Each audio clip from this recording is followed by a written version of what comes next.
بسم اللہ الرحمن الرحیم۔ سامعین و ناظرین مکرم،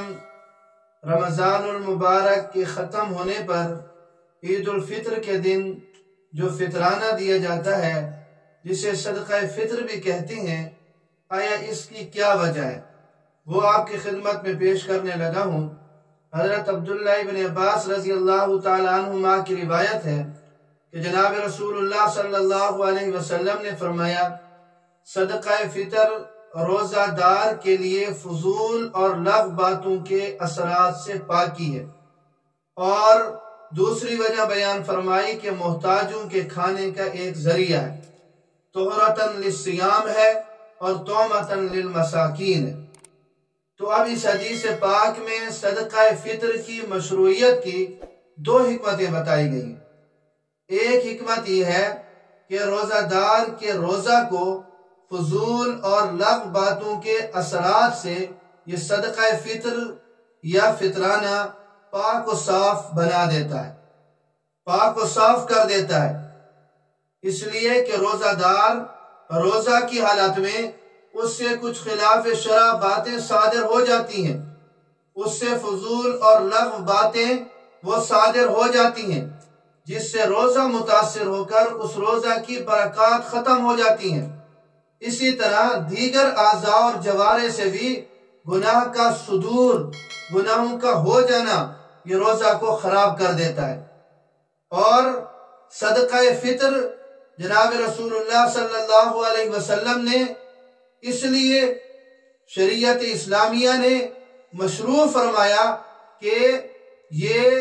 جو غلط باتیں صادر ہوئی ہیں، خلاف شرع باتیں صادر ہوئی ہیں، اعضاء اور جوارح سے یہ جو خراب اور غلط کام اس سے ہوئے ہیں، یہ ان اثرات کو دھو کر روزے کو پاک اور صاف بنا دیتا ہے۔ یعنی جب یہ روزہ اللہ رب العزت کے حضور جائے گا تو یہ پاک و صاف ہوگا، اس میں لغویات، فضولیات اور باقی چیزوں کے غلط اثرات سے یہ منزہ اور مبرہ ہو کر، پاک اور صاف ہو کر اللہ رب العزت کے حضور یہ جائے گا۔ تو ایک وجہ تو یہ بتائی کہ روزہ دار کے روزہ کو یہ فضول اور لغو باتوں کے اثرات سے یہ پاک و صاف بنا دیتا ہے، اور دوسری حکمت یہ بتائی کہ غریب لوگوں کے کھانے کا بندوبست کیا جائے۔ عید کا دن اہل اسلام کے لیے خوشی کا دن ہے، اور اس عظیم خوشی کے موقع پر اپنے رشتہ دار، دوست، احباب، محتاج اور بے کس اور غریب لوگوں کو اپنی خوشی میں شامل کرنا، بلکہ ان کو خوشی منانے کا موقع فراہم کرنا، یہ بھی ضروری ہے۔ اور اسلام کی بھی یہ تعلیم ہے اور فطرت انسانی کا بھی تقاضا یہی ہے کہ عید سے پہلے صدقہ فطر دیا جائے تاکہ وہ بھی عید کی خوشی کا سامان کر سکیں اور سب کے ساتھ مل کر عید منائیں۔ تو اب دیکھیے کہ اسلام کی تعلیمات کس قدر حکیمانہ ہیں کہ خوشی کے موقع پر تم نے اکیلے خوشی نہیں منانی، بلکہ ان غرباء کو، بے کس اور محتاج لوگوں کو بھی اپنی خوشی میں شامل کرنا ہے۔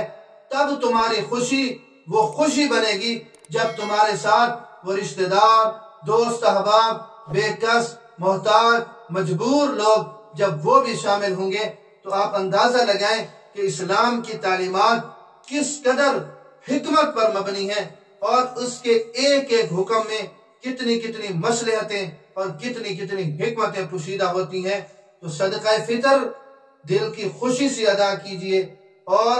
وہ صدقہ فطر ادا کیجئے، وہ فطرانہ ادا کیجئے کہ اپنے سٹیٹس کے مطابق ہم اس کو ادا کریں کہ ہمارا سٹیٹس وہ تو بہت بڑا ہوتا ہے، ہمیں اس کی تو بڑی شوق ہوتی ہے کہ ہم اپنا سٹیٹس دنیا کے سامنے ایک بڑا کر کے جو ہے وہ پیش کریں، لیکن جب فطرانہ دینے کا وقت آتا ہے، صدقہ فطر کا وقت آتا ہے، تو ہم غرباء کی وہ